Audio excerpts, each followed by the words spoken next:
In questo video tutorial ti parliamo del Myaster della Proteco. Il Myaster è un motore elettromeccanico che viene venduto in Italia nella grande distribuzione, quindi nei grandi centri del fai da te, sotto il marchio MyGate, mentre è venduto in Europa a marchio Proteco, che è la società che lo produce. È un motore abbastanza semplice e robusto. I guasti si manifestano soprattutto per usura nel tempo, e soprattutto abbondantemente dopo i 10 anni di funzionamento, questo in linea generale. Nel corso di questo video tutorial ti darò alcune indicazioni sui ricambi e come acquistarli sul nostro sito shopsegema.net. Sostanzialmente in sovraimpressione appariranno i nomi o i codici da inserire nella barra di ricerca in alto per far uscire il risultato di ricerca e far uscire il prodotto che io ti mostrerò. Un altro guasto che può verificarsi su questo operatore, come un po' su tutti gli operatori, è la rottura dell'avvolgimento elettrico. Ti farò vedere dopo come effettivamente assicurarsi che l'avvolgimento elettrico sia a guasto, è molto semplice, però vediamo intanto come sostituirlo. La prima cosa da fare sicuramente è intanto staccare la corrente elettrica per lavorare in sicurezza, poi è staccare i fili di collegamento dell'operatore. Per fare questa operazione, quando vai a tagliare il cavo, un filo alla volta all'interno del cavo, prima di tagliarlo fai una foto, in modo tale di ricordare come sono connessi il filo marrone, il filo nero e il filo grigio sul cavo che poi arriverà alla tua centralina. Una volta scollegato il cavo, come seconda operazione con una brugola del 6 dobbiamo rimuovere il perno posteriore e il perno anteriore della staffa. Se è passato molto tempo e questi perni non si svitano, dovrai utilizzare uno sbloccante. Noi ti consigliamo il nostro sbloccante, che puoi trovare sul nostro sito shopsegema.net digitando la parola sbloccante nel campo di ricerca, oppure puoi usare uno sbloccante se ce l'hai in casa. Quindi andiamo a svitare il perno e in questo caso è necessario, per rimuovere l'operatore dal cancello, sbloccarlo per renderlo libero, perché voi l'avete in chiusura, ce l'avete teso, altrimenti non verrebbe fuori.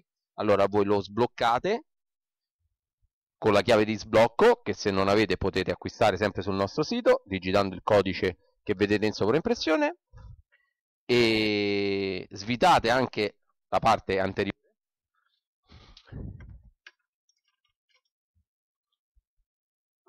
A questo punto dovete far scendere il perno sotto. Adesso a me è sceso molto facilmente. Se il vostro dovesse essere bloccato e siete fortunati che durante l'installazione è stato installato correttamente, quindi con la parte filettata verso il basso, potete utilizzare un bulloncino del 6 che si avvita praticamente, e se questo è all'interno lo potete tirare fuori. A questo punto, tolto anche quello davanti, l'operatore è libero e vi consiglio di andare su un banco. Allora, una volta che vi siete posizionati sul banco, dovete smontare la calotta che comprende l'avvolgimento. Prima di fare questo vi faccio vedere come verificare se effettivamente l'avvolgimento è guasto. Escludete il filo di terra.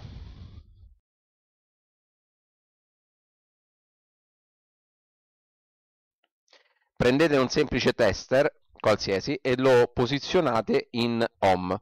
Se avete anche la scala, mettetelo almeno a 200 oppure 2000. Quindi prendete il filo grigio e uno dei due puntali, non importa quale dei due, e poi prendete l'altro puntale e lo mettete sul nero. A questo punto misurate e leggete il valore, in questo caso è 74,1,2. Non è fondamentale il valore, è fondamentale che questo valore sia uguale, questo che sto misurando adesso fra grigio e nero, sia uguale a quello che misuro fra grigio e marrone. Con una piccola approssimazione, qui è 73,4, va benissimo, insomma, se fosse stato 75, 76 o 69 non sarebbe andato bene. Ora misuro fra marrone e nero e il valore deve essere la somma dei due valori precedenti. Vedete che è 147, quindi effettivamente è la somma dei due valori che abbiamo misurato prima. Quindi questo significa che questo avvolgimento sta bene, è nuovo, logicamente. Voi avreste dovuto misurare o 0 o quantità molto differenti tra di loro, oppure poteva rimanere in questo stato il tester, che significa avvolgimento aperto e quindi del tutto proprio bruciato.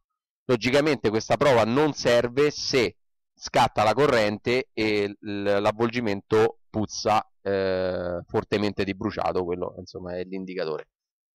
Allora togliamo il tester e con una brugola del 4 andiamo ad allentare proprio le 4 brugole che tengono l'avvolgimento. Allora queste brugole non le abbiamo preallentate, sono già così, nel senso che non devono essere strette a morte, altrimenti l'avvolgimento tra le altre cose non gira. Quindi anche dopo, quando lo andrete a rimettere, dovrete fare attenzione a non stringerle eccessivamente.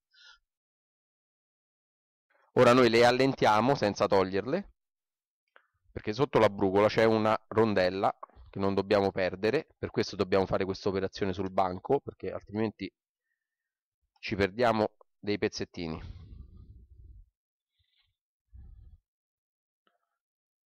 Allora, una volta allentate, eccola qua, questa è una,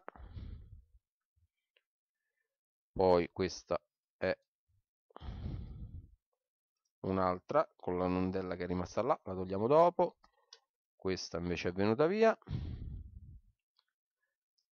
questa è rimasta là. Allora facciamo cadere prima le rondelle, sono importanti perché se voi non stringete molto le brugole, come non vanno strette, queste rondelle impediscono alla brugola di allentarsi. Quindi adesso noi le mettiamo da parte per non perdercele, perché queste non sono fornite insieme alla calotta. La calotta e l'avvolgimento e il cavo sono compresi.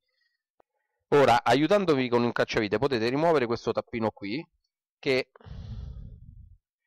vi fa vedere la parte del rotore che gira dentro, perché adesso voi tentate di tirarlo fuori, se non viene via dovete fare un pochettino di leva, sempre delicatamente. Sentite lo scattino e lui viene via. Adesso è venuto via nel migliore dei modi, cioè è venuto via l'avvolgimento, è rimasto il cuscinetto e il rotore attaccato, quindi è perfetto. Quando è un po' vecchio il cuscinetto potrebbe venire insieme alla calotta, non è importante, basta che poi dopo lo sfilate e lo mettete nella nuova calotta. Adesso, come nel tutorial precedente del tubo, rimonterò lo stesso perché non è guasto, però vi farò vedere una cosa a cui fare attenzione. Il cavo, come vedete, è da un lato e voi dovete metterlo dal lato della staffa posteriore. Questo perché non succede nulla ai fini del funzionamento se lo mettete al contrario, ma sul cancello voi ve lo troverete al contrario e quindi magari vi tirerà. Quindi la parte corretta è mettere il cavo dal lato della staffa posteriore. Poi riprendete le 4 brugole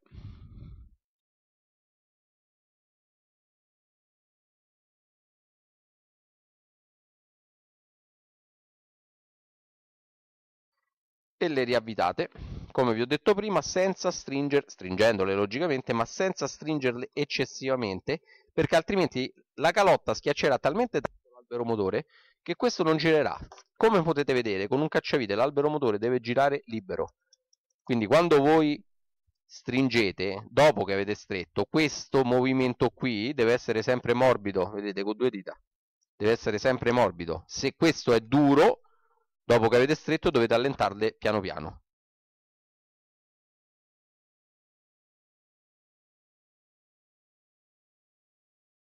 Adesso non vi resta che rimettere magari il tappino e rimontare l'operatore sul cancello.